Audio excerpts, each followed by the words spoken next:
এটি আব্দুল্লাহর গল্প, একজন নেককার যুবক যে 5 ওয়াক্ত নামাজ পড়ত এবং কুরআন তেলাওয়াত করত। কিন্তু তার বাড়ির লোকজন তাকে তানে মারত, মানে খোঁটা মারত, কারণ সে কিছু উপার্জন করত না, শুধু মসজিদে যেত। তার বাবা তাকে সবসময় নিক্কম্মা, অলস বলতেন এবং বলতেন, তুই মসজিদের ভিখারি, ঘরের বোঝা। তার বড় ভাইও তাকে খেপাত। শুধু ঘরে তার আম্মু তার সাহারা ছিলেন। তিনি সবসময় বলতেন, বেটা সাবর কর, সব ঠিক হবে। কিন্তু সে রোজকার তানে শুনে অতিষ্ঠ হয়ে ঘর ছেড়ে দেয় এবং জঙ্গলে গিয়ে এক কুঁড়ে ঘরে থাকতে শুরু করে। সেখানে শিকার করে দিন গুজরান করত। একদিন সেই জঙ্গলে বাদশাহর মেয়ে শাহজাদি তার সখীদের সাথে শিকার করতে আসে এবং তারা রাস্তা হারিয়ে ফেলে। জঙ্গল ছিল ঘন আর জানোয়ারে ভরা। তাদের পিছনে একটি নিকড়ে লেগে যায় এবং সবাই আলাদা আলাদা হয়ে পালিয়ে যায়। শাহজাদি দৌড়াতে দৌড়াতে সাহায্যের জন্য আব্দুল্লাহর কুঁড়ে ঘরের কাছে পৌঁছায়। রাত ছিল গভীর, তাই আব্দুল্লাহ তাকে নিজের কুঁড়ে ঘরে আশ্রয় দেয়।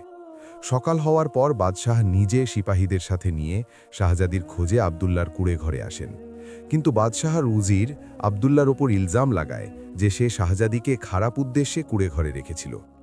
এটি শুনে বাদশাহর রাগ হয় এবং তিনি তাকে জিন্দান, কারাগারে নিক্ষেপ করেন ও সাজা দেন। কিভাবে আব্দুল্লাহ এই জুলুম সহ্য করবে এবং তার মায়ের কি হবে, এটি জানার জন্য এই হৃদয়স্পর্শী গল্পটি অবশ্যই দেখুন। এক জামানার কথা, সেই জামানা যখন দুনিয়া তখনও পুরনো আন্দাজে ছিল, যেখানে শহরের দেয়ালগুলো ছিল ভাঙাচোরা, কিন্তু তার আড়ালে লুকিয়ে ছিল মানুষের দিল, যা ঈমানের গভীরতায় ভরা ছিল। এই শহরটি ছিল পাহাড়ের মাঝে বসানো এক পুরনো শহর, যেখানে সকালের প্রথম কিরণ মসজিদের গম্বুজে পড়ত আর আজানের আওয়াজে শহর জেগে উঠত। গুলিগুলো এতই সরু ছিল যে দুজন মানুষ একসাথে হাঁটলে তাদের কাঁধে কাঁধ ঘষা লাগত। কিন্তু সেই গলিগুলো দিয়েই মানুষ বাজারে পৌঁছাত।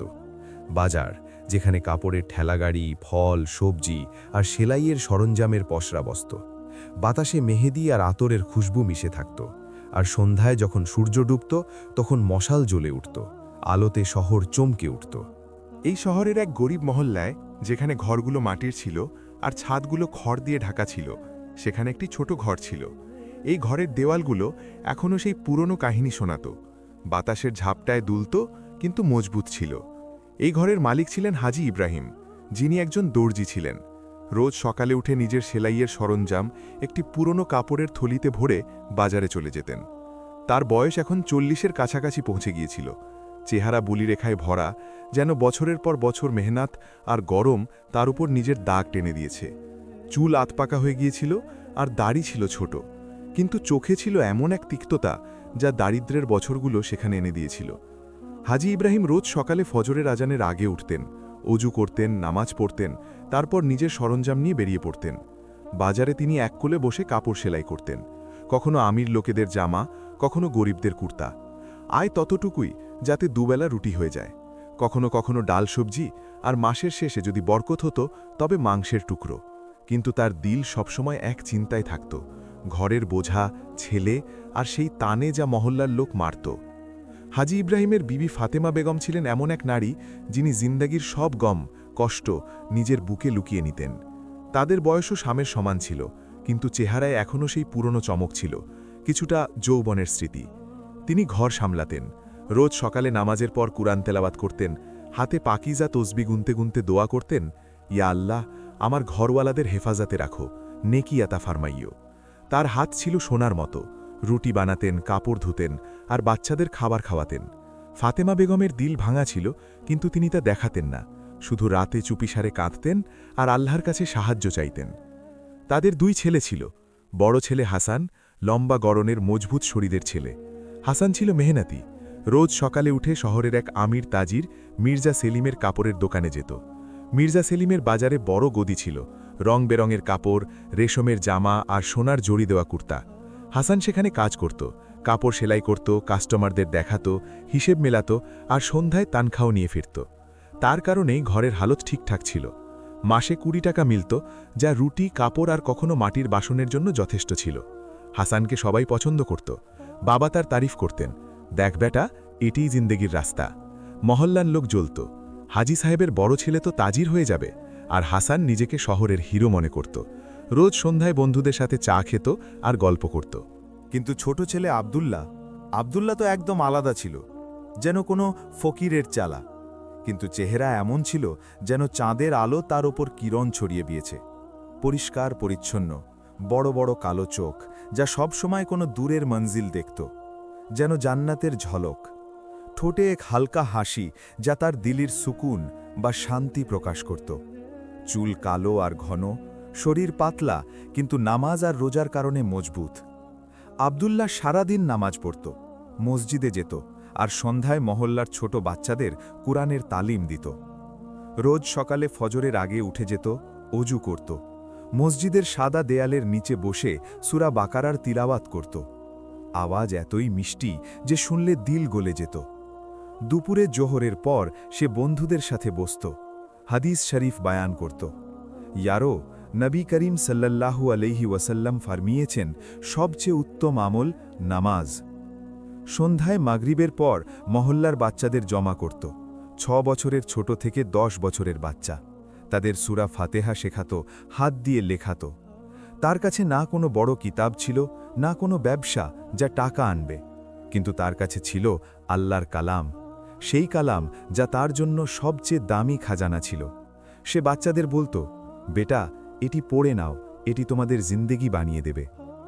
হাজি ইব্রাহিম এই সব কিছু একেবারেই নাপছন্দ করতেন। তার নজরে আব্দুল্লাহ ছিল একটি বোঝা, এমন এক ছেলে যে ঘরে শুধু খায় আর পানি পান করে, কিন্তু না কোনো কাজ করে না কামাই। রোজ সন্ধ্যায় যখন তিনি বাজার থেকে ক্লান্ত হয়ে ঘামে ভেজা জামায় ফিরতেন আর দেখতেন যে আব্দুল্লাহ মসজিদ থেকে ফিরছে অথবা ঘরের আঙিনায় বসে তসবি গুনছে, তখন তার রাগ জ্বলে উঠত আগুনের মতো।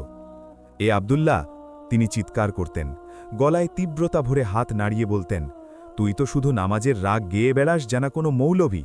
এটি জিন্দেগির কেমন তরিকা? ঘরের কি হবে বেটা? দুবেলা রুটি কে কামাবে? দেখ তোর বড় ভাই হাসানকে, রোজ সকালে উঠে দোকানে যায়, কাস্টমারদের কাপড় দেখায়, সেলাই করে, সন্ধ্যায় তনখা নিয়ে আসে, ঘর চালায়।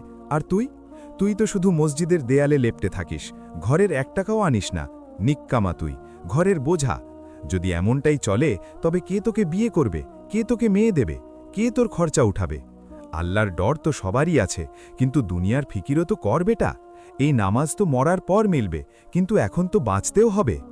এই তানেগুলো আব্দুল্লাহর দিল ছিদ্র করে দিত, তীরের মতো। সে চুপ থাকত, শুধু নজর নিচু করে নিত, কিন্তু ভেতর থেকে অনেক কষ্ট হতো। দিলে এক তুফান উঠত, চোখের পানি আটকাতে পারত না। কখনো জবাব দিত, আব্বু, নামাজ তো ফরজ, আল্লাহর হুকুম, আমি কাজের চেষ্টা করব। কিন্তু হাজি ইব্রাহিমের রাগ আরও বেড়ে যেত। চেষ্টা? এটি কেমন চেষ্টা? যা বাজারে, মির্জা সাহেবের কাছে কাজ যা, অথবা হাসানের সাথে দোকানে বস। হাসানও এতে সামিল হতো। সে বাবার কথায় সায় দিত, আর নিজেও তানে মারত। হাসির আড়ালে এক গোপন খুশি লুকিয়ে রাখত। হ্যাঁ ভাইজান, সে সন্ধ্যায় খাবার খেতে খেতে বলতো, তুই তো শুধু মসজিদের চৌকার চাটতে থাকিস যেন কোনো ভিখারি। যদি কিছু শিখে নিস, কোনো হুনার, দক্ষতা, সেলাই, হিসাব কিতাব, তবে হয়তো আব্বুর ভালো লাগবে। এমনিতেও মহল্লার লোক কি বলে, হাজি সাহেবের ছোট ছেলে তো মৌলবী হয়ে গেছে, দোকানের দরকারই নেই। তুই আমাদের সবাইকে লজ্জিত করছিস ভাই। কাল থেকে চল দোকানে, আমি তোকে কাপড় সেলাই শেখাবো। এটি শুনে আব্দুল্লাহর দিল আরও দুঃখত, কিন্তু সে শুধু মাথা নিচু করে নিত। ঠিক আছে ভাই, ভাবব। মহল্লার লোকও হাজি ইব্রাহিমকে খেপাত। বাজারে যাওয়ার সময় কেউ বলতো, আরে হাজি সাহেব, আপনার বড় ছেলে তো শহরের তাজির হয়ে যাবে, দোকান খুলবে, কিন্তু ছোটজন, সে তো জান্নাতে পৌঁছে গেছে, দুনিয়ার পরোয়া নেই। অথবা গলিতে কোনো মহিলা ফাতেমা বেগমকে বলতো, বোন, আপনার ছোট ছেলে তো এত নেক, নামাজ পড়ে, কিন্তু ঘরের কি হবে? মেয়েদের জন্য তো মেহনতি ছেলে চাই। এটি শুনে হাজি ইব্রাহিমের চেহারা লাল হয়ে যেত, ঘাম ছুটত, আর ঘরে এসে তিনি সব রাগ আব্দুল্লাহর উপর ঝাড়তেন। কখনো চিৎকার করতেন, ওঠ কাজ কর, কখনো হাত উঠাতেন, কিন্তু আব্দুল্লাহ শুধু হাত তুলে দোয়া করত, ইয়া আল্লাহ, এটি ইমতেহান, পরীক্ষা, আমাকে সাবার দাও, নেকির ওপর কায়েম রাখো। শুধু একজন মানুষ আব্দুল্লাহকে সত্যি বুঝত, তার দিলের রাজ জানত, তার আম্মু ফাতেমা বেগম। তিনি রাতে যখন ঘরের সবাই ঘুমিয়ে যেত, মশাল নিভে যেত, তখন চুপি সারে উঠতেন, আঙিনায় গিয়ে তাওয়ায় রুটি গরম করতেন আর আব্দুল্লাহকে ধীরে থেকে জাগাতেন। বেটা, তিনি ধীমে আওয়াজে বলতেন, উঠে যা, খেয়ে নে এই খাবার, তোর আম্মুর হাতের গরম গরম রুটি। এই তানেগুলো শুনবি না বেটা, এটি সব দুনিয়ার ধোঁকা, শয়তানের খেল। তুই তো আল্লাহর নেক বান্দা, রোজ নামাজ পড়িস, কোরআন পড়িস, বাচ্চাদের তালিম দিস, এই সব কিছু নেকি যা জান্নাতের দরজা খুলবে। আব্বু রাগে আছেন, মেহনাতে ক্লান্ত, হাসান জ্বলছে কারণ তুই তার থেকে আলাদা রাস্তা বেছেছিস। কিন্তু আমি জানি তুই সঠিক রাস্তায় আছিস। শুধু সবার কর আর আল্লাহর কাছে দোয়া কর, তিনি তোকে সাহায্য করবেন। মনে রাখিস, নবী করিম সাল্লাল্লাহু আলাইহি ওয়াসাল্লাম ফরমিয়েছেন, সবচেয়ে বেশি ইমতেহান নেক লোকেদেরই হয়। আব্দুল্লাহ চোখের পানি মুছত আর বলতো, আম্মু, আমি চেষ্টা করব, কিন্তু এই তানেগুলো দিলে লাগে যেন কোনো চাকু। ফাতেমা বেগম হাসতেন চোখের পানি লুকিয়ে। দিলকে আল্লাহ সামলে নেবেন আমার লাল, এখন শুয়ে পড়, কাল সকালে নামাজের জন্য উঠতে হবে। আমি তোর হেফাজতের দোয়া করব। এভাবেই দিন কাটতে থাকল, মাস পেরিয়ে গেল। রোজ এক নতুন তানে, রোজ সন্ধ্যায় এক নতুন ঝগড়া, রোজ রাতে এক নতুন চোখের পানি। আব্দুল্লাহ ঘরে বেশিক্ষণ থাকাও বন্ধ করে দিয়েছিল। যেমনই বাবা বা ভাই তানে মারতে শুরু করতেন, সে চুপিসারে বাইরে বেরিয়ে যেত। শহরের সেই সরু গলিগুলোতে, যেখানে সুফি বাবার পুরনো দারগার পাশে একটি বড় পিপল অশ্বত্থ গাছ ছিল, সেখানে তার কিছু বন্ধু জমা হতো। সেই বন্ধুরাও গরিব ছিল, এক দর্জির ছেলে, এক মজুরের ছেলে, কিন্তু দিল নেক ছিল। সেখানে বসে সে কথা বলতো, কখনো কুরআনের আয়াত শোনাত। দেখো ইয়ারো, আল্লাহ ফরমিয়েছেন, যে সাবর করবে তার জন্যে আজার বা প্রতিদান আছে হিসাব ছাড়াই। কখনো নবী করিম সাল্লাল্লাহু আলাইহি ওয়াসাল্লামের সিরাতের কিস্সা বয়ান করত। একবার নবীজি ফরমিয়েছেন, মুসলমান সেই যার হাত আর জবান থেকে অন্যরা নিরাপদ থাকে। বন্ধুরা শুনত আর হাসত, ইয়ার আব্দুল্লাহ, তুই তো জান্নাতের টিকিট কেটে ফেলেছিস, আমরা তো তোর সোহবতে থেকেই গুনাহ থেকে বেঁচে যাব। বল, আজ কি তালিম আছে? আব্দুল্লাহ হাসত, আজ সূরা ইয়াসিন পড়ব। এটি দিলকে সুকুন দেয়, যেমন আম্মুর হাত মাথার ওপর। সন্ধ্যায় যখন সে ঘরে ফিরত, শুধু আম্মু তাকে বুকে জড়িয়ে ধরতেন, খাবার দিতেন আর বলতেন, বেটা, আল্লাহ তোর সাথে আছেন, কাল আবার মসজিদে যাবি। কিন্তু রাতগুলো তো তার জন্যে এক জাং ছিল। বিছানায় শুয়ে সে ভাবতে থাকত, চাঁদের আলোয় ভরা আঙিনা দেখত, ইয়া আল্লাহ, এই জিন্দেগি কেন এত মুশকিল? আমার নেকির উপর কেন সন্দেহ? আমি কি সত্যিই নিক্কম্মা, নাকি এটি সবারের ইমতেহান? চোখের পানি ঝরত, কিন্তু দোয়ায় দিলকে তাসাল্লি দিত। তসবিহ গুনত, সুবহান আল্লাহ, আলহামদুলিল্লাহ। একদিন যখন মৌসুম বদলাচ্ছিল, মেঘ জমেছিল, বাতাসে ঠান্ডা শিরশিরানি ছিল, আর দূরের পাহাড়ে বিজলি চমকাচ্ছিল। এক সন্ধ্যায় সব কিছু বদলে গেল। হাজী ইব্রাহিম বাজার থেকে ফিরলেন, হাতে শুধু সামান্য কামাই, মাত্র 10 টাকা, যা ডালের জন্যও যথেষ্ট ছিল না। তিনি দেখলেন যে আব্দুল্লাহ আবার মসজিদ থেকে ফিরছে, হাতে তসবিহ, চেহারা রোশনাইয়ে ভরা। রাগ জ্বলে উঠল যেন কোনো আগ্নেয়গিরি। আব্দুল্লাহ, আজ আবারও তুই মসজিদেই ছিলি? এটি কি তামাশা বেটা? ঘরে বসে কিছু কাজ কর, সেলাই শেখ, অথবা হাসানের সাথে দোকানে যা। তুই তো ঘরের বোঝা হয়ে গেছিস, কিছু কামাস না, শুধু খাস আর পানি পান করিস। মহল্লার লোক মজা উড়ায়, হাজির ছেলে মৌলবি, দোকানের দরকার নেই। আমি লজ্জিত বেটা, যা বাইরে বের হ, কোথাও কামাই শেখ, অথবা এখান থেকে চলে যা। এই তানেগুলো আগের চেয়ে বেশি তীব্র ছিল। আওয়াজ গুঁজে উঠল ঘরে, বাচ্চারা ডরে গেল। আব্দুল্লার সবর টুটে গেল, তার চোখ লাল হয়ে গেল, দিলে এক আগুন লেগে গেল, হাত কাঁপতে থাকল। সে চিল্লে উঠল, আওয়াজে ছিল দর্দ আর গুস্সা। আব্বু, আমি নিকম্মা তো ঠিক আছে, কিন্তু আল্লাহর সামনে তো আপনিও জবাব দেবেন একদিন। আপনি রোজ তানে মারেন, নিকম্মা, বোঝা। হাসান ভাই জলে কারণ আমি নামাজ পড়ি, কিন্তু আমি আমার ইবাদত ছাড়ব না। যদি এখানে থাকা মুশকিল হয়, ঘর যদি জান্নাত না হয় জাহান্নাম মনে হয়, তবে আমি চলে যাব। আল্লাহ আছেন না, তিনি আমার সাহারা হবেন। ফাতেমা বেগম মাঝখানে দাঁড়িয়ে গেলেন, হাত ছড়িয়ে চোখের পানি ফেলে বললেন, বেটা, এমন বলিস না, এটি রাগ, শয়তানের ধোঁকা। আব্বু, আপনিও চুপ হন, এটি আমার লাল, আল্লাহর নেক বান্দা, সবর করো সবাই। কিন্তু হাজী ইব্রাহিমের রাগ ঠান্ডা হল না। তিনি অত্যন্ত ঠান্ডা গলায় বললেন, যেন কোনো কাঁচি ফয়সালা শুনিয়ে দিচ্ছে, যা আব্দুল্লাহ, তোর এখানে কোনো প্রয়োজনই নেই এখন। কাল সকাল হতে হতে তোর বুদ্ধি ঠিক জায়গায় চলে আসবে। তুই নিজে ঘরে ফিরে আসবি আর ক্ষমা চেয়ে নিবি। এখন এখান থেকে বিদায় হ, রাত হচ্ছে। আব্দুল্লার মন ভেঙে গেল, যেন কোনো আয়না। সে নিজের পুরনো জামাটা তুলে নিল, সেই জামা যা আম্মি অনেক বছর আগে সেলাই করেছিলেন, যার ওপর সূক্ষ্ম কাজের কারুকাজ ছিল। একটা ছোট থলি নিল, যাতে শুধু একটা শুকনো রুটি, একটা পানির লোটা আর তাসবিহ ছিল। দরজায় থমকে দাঁড়িয়ে পেছন ফিরে তাকালো সে। আম্মি কাঁদছিলেন, হাত জোড় করে থামাচ্ছিলেন। বাবা, যাস না, রাত হচ্ছে। জঙ্গলে যাস না, কোনো জানোয়ার এসে পড়বে। কাল সকালে কথা বলে নেব। হাসানও দাঁড়িয়েছিল, চুপচাপ, কিন্তু তার চোখে ছিল এক অদ্ভুত হাসি। হাজি ইব্রাহিমের মুখ পাথরের মতো শক্ত ছিল, নজর ছিল এদিক ওদিক। আব্দুল্লার চোখের পানি গড়িয়ে পড়ল। সে বলল, আম্মি, দোয়া করবেন আমার জন্য। আল্লাহ হাফেজ। আর সে সরু গলি দিয়ে বের হয়ে শহরের বাইরে চলে গেল। অন্ধকার ঘনিয়ে এসেছিল, শুধু চাঁদের হালকা আলো। রাত গভীর হয়েছে, শহর ঘুমিয়ে কাদা, শুধু কুকুরের ডাক আর দূরে আজানের প্রতিধ্বনি।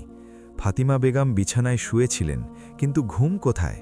তিনি বারবার উঠছিলেন, দরজায় গিয়ে দাঁড়াচ্ছিলেন আর পথ দেখছিলেন, হাত দিয়ে তাসবিহ গুনছিলেন।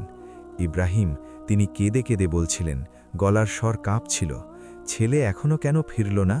তুমি বলেছিলে কাল সকাল নাগাদ, এখন রাত ৩টে বাজে। বিজলি চমকাচ্ছে, বৃষ্টি শুরু হয়ে যাবে। হাজি ইব্রাহিমও শুয়ে শুয়ে এপাশোকাশ করছিলেন, কিন্তু তিনি চুপ ছিলেন। তিনি বললেন, চিন্তা করো না বিবি, জোয়ান ছেলে, ঘুরে ফিরে চলে আসবে, হয়তো কোনো বন্ধুর বাড়িতে আছে, কাল সকালে পৌঁছে যাবে। দেখো, এটা রাগের ফল। কিন্তু তার গলার স্বরে একটা লুকোনো অস্থিরতা ছিল, মনে একটা শূন্যতা ছিল। হাসানও রুমে জেগেছিল, কিন্তু কিছু বলল না, শুধু ভাবছিল, হয়তো সত্যিই চলে গেছে, এখন ঘরটা শান্ত হবে। সকাল হলো, মসজিদ থেকে ফজরের আজান ভেসে এলো, পাখিরা কিচিরমিচির করতে লাগল, কিন্তু আব্দুল্লাহ ফিরল না। ফাতিমা বেগমের কেঁদে কেঁদে নাজেহাল অবস্থা, তার চোখ লাল হয়ে গিয়েছিল, চেহারা ফ্যাকাশে হয়ে গিয়েছিল, হাত কাঁপছিল। তিনি বারবার দরজায় যেতেন আর গলিতে দাঁড়িয়ে চিৎকার করতেন, আব্দুল্লাহ বাবা, কোথায় তুই? আম্মি এখানে। মহল্লার লোক জেগে উঠল, সবাই জেনে গেল। মহিলারা এলো, কি হয়েছে বোন ফাতিমা? বেগম কাঁদতেন আর বলতেন, আমার লাল চলে গেছে। কেউ বলতো, আরে হয়তো বাজারে গেছে। কিন্তু দুপুর হলো, বিকেল হলো, কিছুই হলো না। হাজি ইব্রাহিম বাজারে গেলেন, বন্ধুদের কাছে জিজ্ঞেস করলেন, কিন্তু পেলেন না। হাসান বলল, আম্মি, আমি খুঁজে নিয়ে আসব, হয়তো জঙ্গলের দিকে গেছে। সে শহরে ঘুরল, গলিতে গলিতে ডাকল, কিন্তু খালি হাতে ফিরল। ফাতিমা বেগম অসুস্থতার শেষ সীমায় পৌঁছে গিয়েছিলেন। খাওয়া দাওয়া ছেড়ে দিয়েছিলেন, শুধু পানি পান করতেন আর দোয়া করতেন, ইয়া আল্লাহ, আমার ছেলেকে হেফাজতে রাখো, ফিরিয়ে দাও। হাজি ইব্রাহিম চুপ থাকতেন, কিন্তু রাতে একা বসে ভাবতেন, আমি কি খুব বেশি কিছু বলে ফেলেছি? এদিকে আব্দুল্লাহ শহর ছেড়ে জঙ্গলের দিকে চলতে শুরু করল।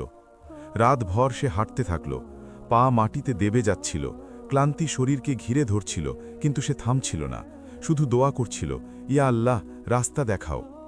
সকালে যখন সূর্য উঠল, সে একটা খালের কিনারে ক্লান্ত হয়ে বসে পড়ল। চারপাশে যেন গাছের সমুদ্র, ঘন বটগাছ যাদের পাতা বাতাসে দুলছিল, উঁচু নিম গাছ যেখানে পাখিরা বাসা বেঁধে বসে আছে, আর মাঝে মধ্যে বুনো ফুল, লাল হলুদ খুশবুতে ভরা। বাতাসে একটা সতেজ গন্ধ ছিল, কিন্তু ভয়ও লাগছিল। দূরে কোথাও জানোয়ারের গর্জন শোনা যাচ্ছিল, বা সাপের ফোঁসফাঁস।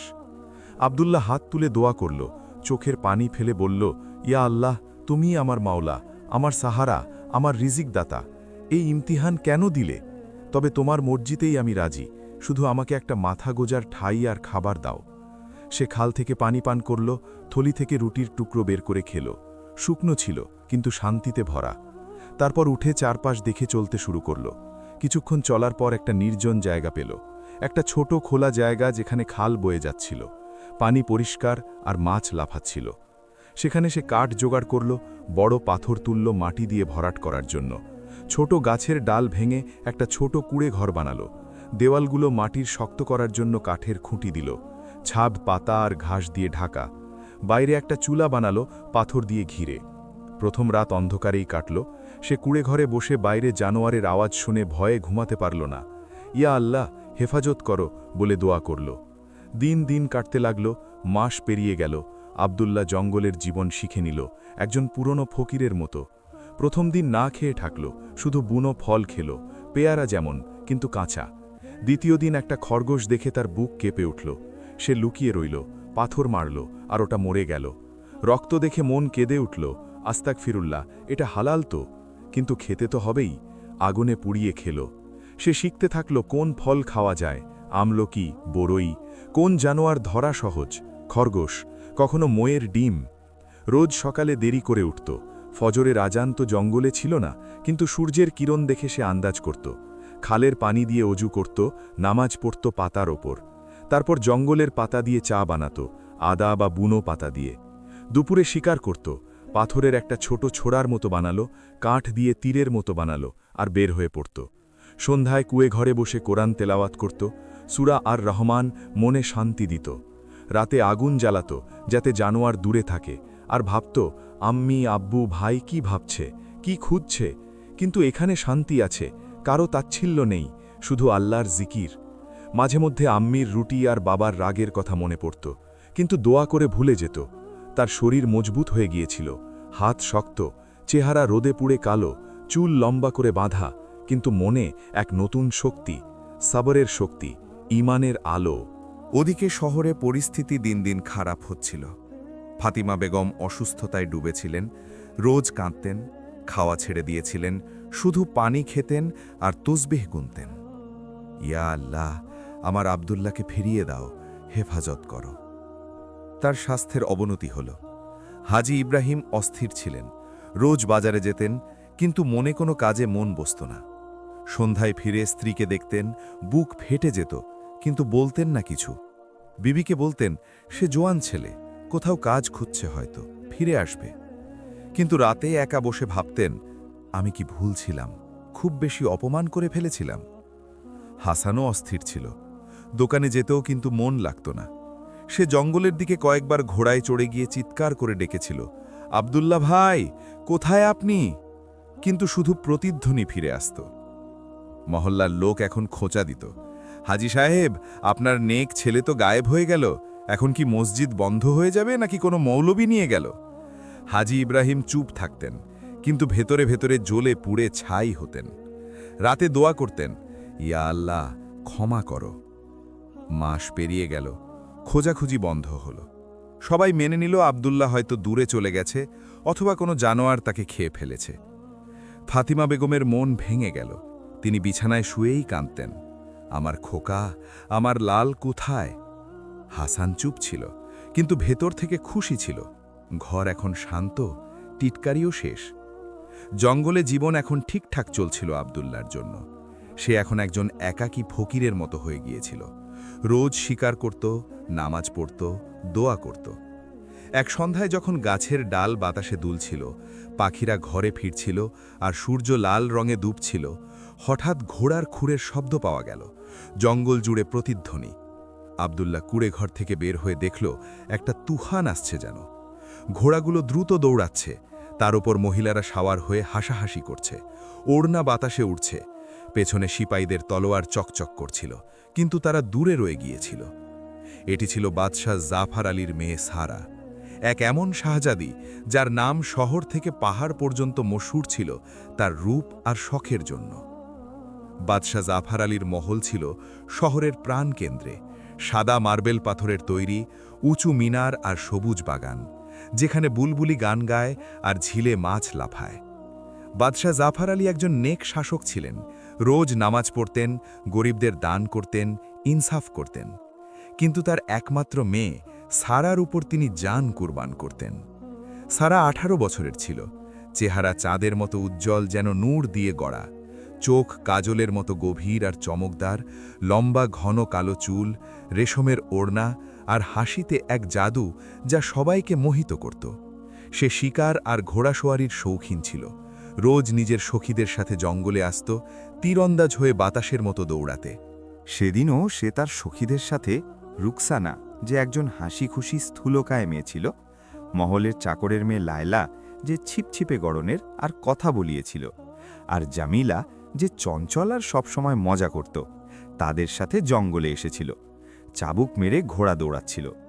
চলো সারা, আরও জোরে, রুকসানা চিৎকার করে বলল। সারা হাসল। হ্যাঁ দেখো, এই পাহাড়গুলো কত সুন্দর। ঘোড়া দৌড়ালো। সিপাহীরা পেছনে রয়ে গেল, কারণ রাস্তা ছিল প্যাঁচানো। হঠাৎ তারা রাস্তা হারিয়ে ফেলল। জঙ্গল ছিল অতি ঘন, গাছগুলো একে অপরের সাথে জড়াজড়ি করেছিল, পথ হারিয়ে গিয়েছিল। সারা হাসল। আরে সিপাহীরা পেছনে রয়ে গেল। থামো সখীরা, এখানে এই খোলা ময়দানে ওদের জন্য অপেক্ষা করি। সখীরা ঘোড়া থামালো, নিচে নামল, ফল পাড়তে লাগল।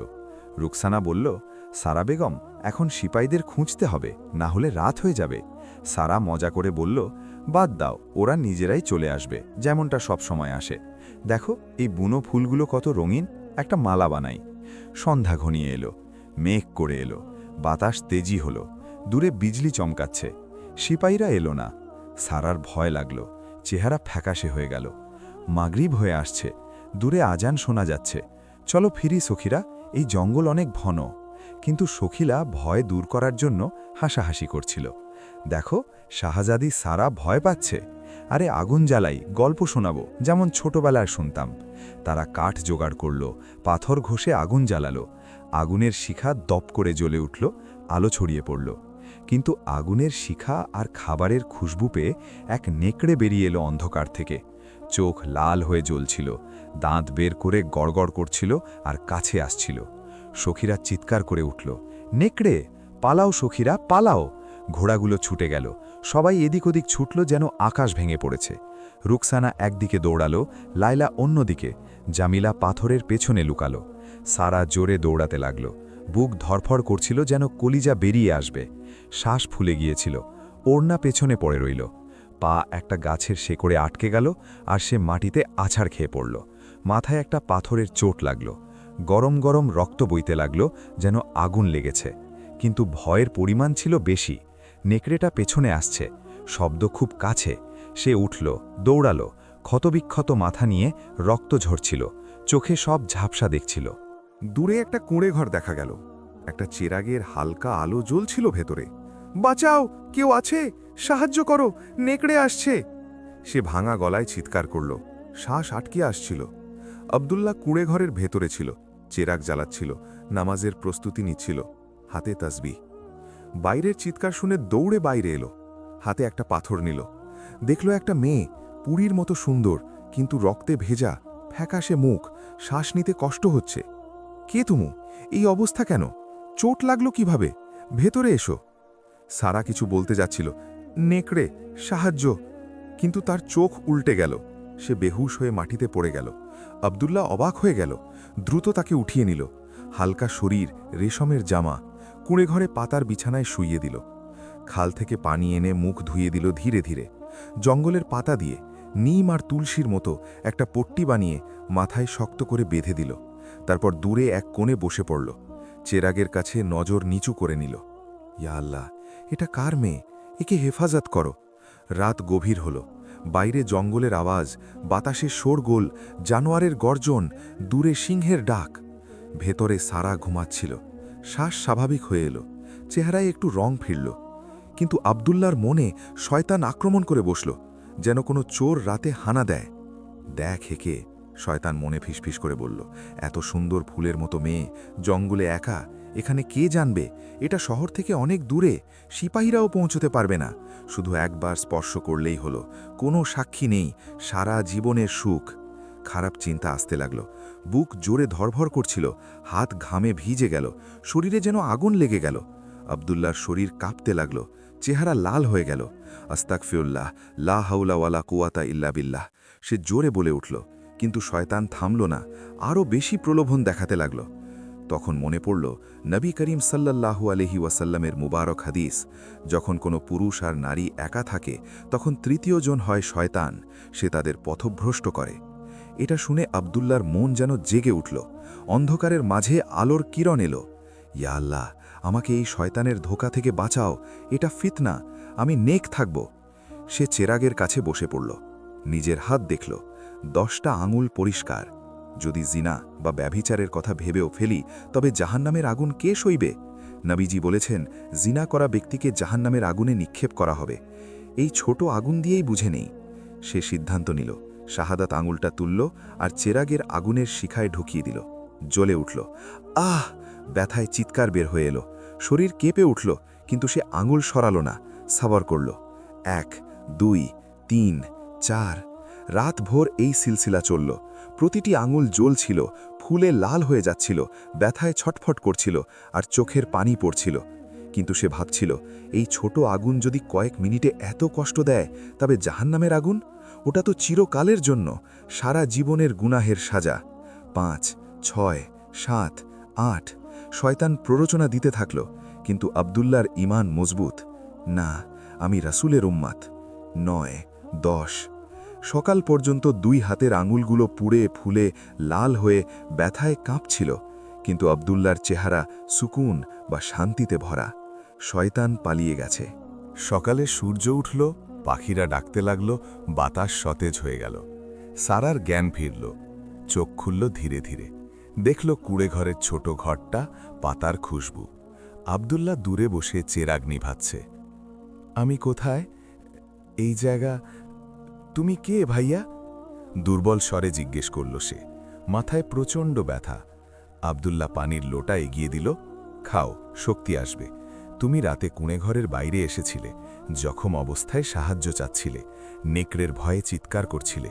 কি হয়েছে পুরোটা বলো, আমি সাহায্য করতে পারি যদি চাও।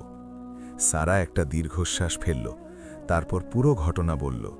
শিকারের শখ, সখীদের সাথে আসা, সিপাইদের পিছিয়ে পড়া, পথ হারিয়ে মজা করে আগুন জ্বালানো, অন্ধকার থেকে নেকড়ে আসা, সবার পালানো, আর তার পড়ে গিয়ে জখম হওয়া। এখানে পৌঁছে চিৎকার করেছিলাম, আমি বাদশাহ জাফর আলীর মেয়ে সারা, শহর থেকে এসেছি। আমার সখীরা জঙ্গলে ছড়িয়ে ছিটিয়ে আছে, সিপাইরা খুঁজছে হয়তো। এখন তুমি আমার জান বাঁচালে। পট্টি কে বাঁধল? আর এই হাতের কি হয়েছে? আব্দুল্লাহ হাসল, ব্যথায় মুখ কুঁচকে গেল, হাত লুকিয়ে ফেলল। জঙ্গলের পাতা দিয়ে বেঁধেছি বেটি।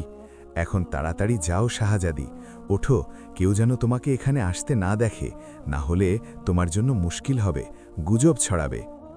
সারা উঠতে গেল, কিন্তু ব্যথায় পা টলে গেল, মাথা ঘুরল। তখনই বাইরে ঘোড়ার আওয়াজ পাওয়া গেল, খুরের শব্দ আর সিপাইদের চিৎকার। বাদশাহ জাফর আলী নিজে এসেছেন, পুরো ফৌজ নিয়ে। সারা রাত মেয়েকে খুঁজেছেন, মশাল জ্বালিয়ে। সারা দৌড়ে কুঁড়েঘর থেকে বের হলো, মাথা থেকে এখনও একটু রক্ত ঝরছিল। বাবাকে ঘোড়ার ওপর দেখে কান্নায় ভেঙে পড়ল। আব্বু, আমি এখানে, নেকড়ে এসেছিল, আমি ভাগছিলাম, পড়ে গিয়েছিলাম, সখীরা কোথায়? বাদশাহ ঘোড়া থেকে নেমে জড়িয়ে ধরলেন, চেহারা ফ্যাকাশে, চোখের পানি লুকাচ্ছিলেন। মা, তুই ঠিক আছিস তো? কি হয়েছে পুরোটা বল। এই ছেলেটাকে, এই কুঁড়েঘরটা। সারা পুরো ঘটনা বলল, শিকার থেকে শুরু করে নেকড়ে পালানো, সাহায্য চাওয়া, পট্টি বাঁধা। আব্বু, ও আমার জান বাঁচিয়েছে। ও না থাকলে হয়তো নেকড়ে আমাকে খেয়ে ফেলত। ও একজন নেক মানুষ, জঙ্গলে একা থাকে। বাদশাহ আব্দুল্লাহকে দেখলেন, পোড়া হাত লুকানো, নেক ও ক্লান্ত চেহারা, পুরনো জামা। বাবা, বাদশাহ বললেন গম্ভীর স্বরে, ধন্যবাদ, তুমি আমার মেয়ের জান বাঁচিয়েছ। আল্লাহ তোমাকে প্রতিদান দিন। তোমার নাম কি? শহর থেকে এসেছ? আব্দুল্লাহ মাথা নিচু করল। হুজুর, আমার নাম আব্দুল্লাহ, শহরের এক গরিব মহল্লা থেকে এসেছি, শুধু আল্লাহর রহমতে সাহায্য করেছি। বাদশাহ হাসলেন। আচ্ছা বাবা, আমরা এখন চলি। কিন্তু সাথে ছিল উজির হেকিম, এক চতুর লোক। বয়স 50-এর কাছাকাছি, সাদা দাড়ি, লম্বা চুলের ছোট ছোট চোখ, যা সব সময় কিছু একটা ভাবত, সাপের মতো। সে বাদশার সবচেয়ে বড় বিশ্বস্ত ছিল। প্রতি রাতে দরবারে পরামর্শ দিত, শহরের সব গোপন খবর রাখত। সে আব্দুল্লাহকে দেখল, তারপর বাদশার কানে ফিসফিস করে বলল, হুজুর, এটা ঠিক যে ছেলেটা সাহায্য করেছে, কিন্তু একবার ভেবে দেখুন, যদি শহরে খবর ছড়িয়ে পড়ে যে আপনার শাহজাদি সারা রাত জঙ্গলের এক নবযুবকের সাথে কুঁড়েঘরে ছিল, তবে লোকে কি বলবে? বাজারে গুজব ছড়াবে, মহলের মহিলারা কথা বানাবে। এটা ইজ্জতের সওয়াল, সালতানাতের সওয়াল। ভালো হবে এই ছেলেকে খতম করে দেওয়া। এখানেই কোনো সাক্ষী নেই, সিপাহীরা বুঝিয়ে বলবে নেকড়ে মেরে ফেলেছে, কথা চিরতরে চাপা পড়ে যাবে। বাদশার মন অন্ধকারে ডুবে গেল। তিনি নেক ছিলেন, হত্যা অপছন্দ করতেন, কিন্তু সালতানাতের চিন্তা, মেয়ের ইজ্জত। তিনি সারাকে নিচু স্বরে বললেন, মা, এই ছেলেটা নেক মনে হচ্ছে, তোর জান বাঁচিয়েছে, আল্লাহর শুকরিয়া। কিন্তু শহরবাসী তো প্রশ্ন করবে, দরবারে বাজারে উপহাস করবে। আমরা এর ওপর ভরসা করতে পারছি না। এখন কে জানে ও সারা রাত কী ভেবেছে বা কি বলেছে। বাধ্য হয়ে মা ওকে সাজা দিতে হবে, না হলে আমাদের সালতানাতের বুনিয়াদ নড়ে যাবে। সারা কেঁদে হাত জোড় করল, না আব্বু, ও পবিত্র, ও কোনো ভুল করেনি, শুধু সাহায্য করেছে। ওকে ইনাম দিন, দান করুন, সাহায্যের জন্য শুকরিয়া জানান, হত্যা করা গুনাহ হবে। কিন্তু বাদশার মন শক্ত ছিল। এখন উজিরের কথা মনে জেকে বসেছে। তিনি সিপাহীদের ইশারা করলেন, গলার স্বর ঠান্ডা, একে কয়েদ করো। তখনই মহলের জিন্দানে কারাগারে ঢোকানো হোক মজবুত জিঞ্জির দিয়ে। ওখানে ভেবে দেখব কি ফয়সালা করতে হবে। সিপাহীরা এগিয়ে এলো ক্ষুধার্থ বাঘের মতো। আব্দুল্লাহকে রশি দিয়ে বেঁধে ফেলল, হাত পেছনে বাঁধল। সে চিৎকার করে উঠল। জঙ্গল জুড়ে প্রতিধ্বনি হল, আমার গুনাহ কি হুজুর? আমি তো শুধু সাহায্য করেছি, জান বাঁচিয়েছি। ইয়া আল্লাহ, এই জুলুম কেন? মুক্তি দাও। কিন্তু কেউ শুনল না।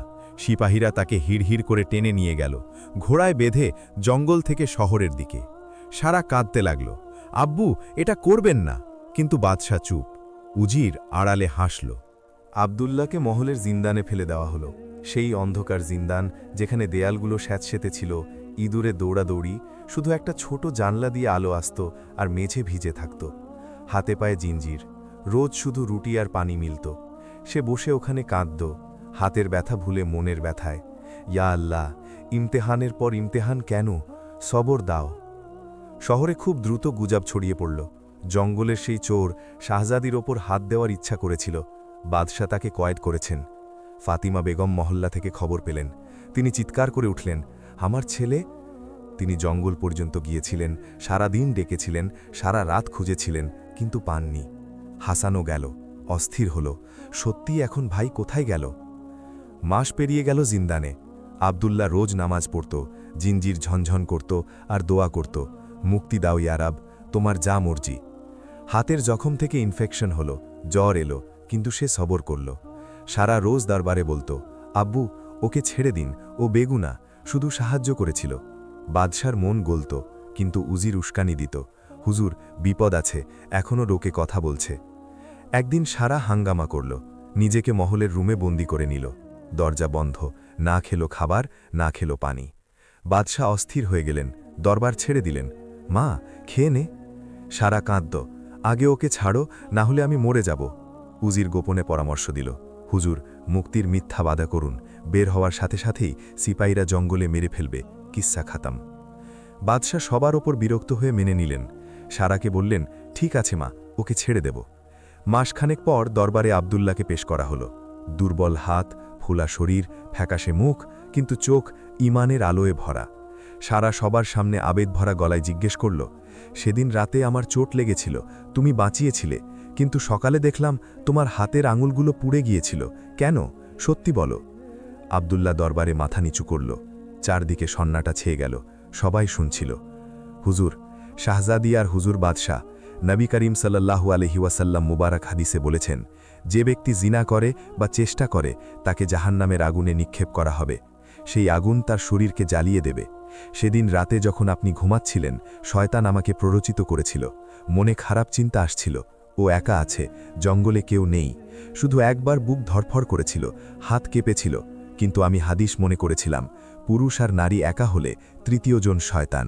আমি ভাবলাম, যদি জিনা করে ফেলি তবে জাহান্নামের আগুন কেমন হবে। এই দেখুন চেরাগের এই ছোট আগুন, আমি একটা একটা করে আঙুল ওতে ঢুকিয়ে পুড়িয়ে ফেলেছি সারা রাত। এক একটা আঙুল জ্বললে ব্যথায় চিৎকার আসছিল, দ্বিতীয়টায় ঘাম ঝরছিল, তৃতীয়টায় শরীর কেঁপে উঠছিল। কিন্তু আমি সবর করেছি। এই ছোট আগুন কয়েক মিনিটে পুড়িয়ে দেয়, এত কষ্ট দেয় যে মরে যেতে ইচ্ছে করে। তবে জাহান্নামের আগুন, ওটা তো চিরকালের জন্য। সারা জীবনের গুনাহ আল্লাহর গজবে ভরা। আমি এই ব্যথার মাধ্যমে নিজেকে মনে করিয়ে দিচ্ছিলাম, সবর কর, আল্লাহর ভয় রাখ। জিনার কল্পনাও গুনাহ। শয়তান উস্কাচ্ছিল, কিন্তু আমি নামাজ আর সুন্নতের কথা ভেবে সবর করেছি। যদি এই ছোট আগুন সহ্য না হয়, তবে বড় আগুন কিভাবে সহ্য করব? আল্লাহ তাআলা বলেছেন, যে তাকওয়া অবলম্বন করে আল্লাহ তার জন্য পথ বের করে দেন। দরবারে পিনপতন নীরবতা ছেয়ে গেল, সবার চোখ ভিজে গিয়েছিল। বাদশাহ জাফর আলীর দাড়ি কাঁপতে লাগল। তিনি চোখের পানি মুছতে মুছতে উঠে আব্দুল্লাহকে জড়িয়ে ধরলেন। মাফ চাচ্ছি বাবা আব্দুল্লাহ, তুই তো রাসূলুল্লাহ সাল্লাল্লাহু আলাইহি ওয়াসাল্লামের সত্যিকারের গোলাম, উম্মতের গর্ব। যে নবীর গোলাম হয় তাকে কয়েদখানায় নয়, তখতে, সিংহাসনে বসানো হয়। উজির, তুমি ভুল ছিলে। বাবা, তুই আমার মেয়ে সারার সাথে নিকাহ করবি আর আমার পর এই সালতানাতের বাদশাহ হবি। আল্লাহ তোকে প্রতিদান দিন। উজির লজ্জায় মাথা নিচু করল। সবাই হাততালি দিল। মুবারক হোক। আব্দুল্লাহ ঘরে ফিরল। সেই পুরনো মহল্লা আর বাড়ি।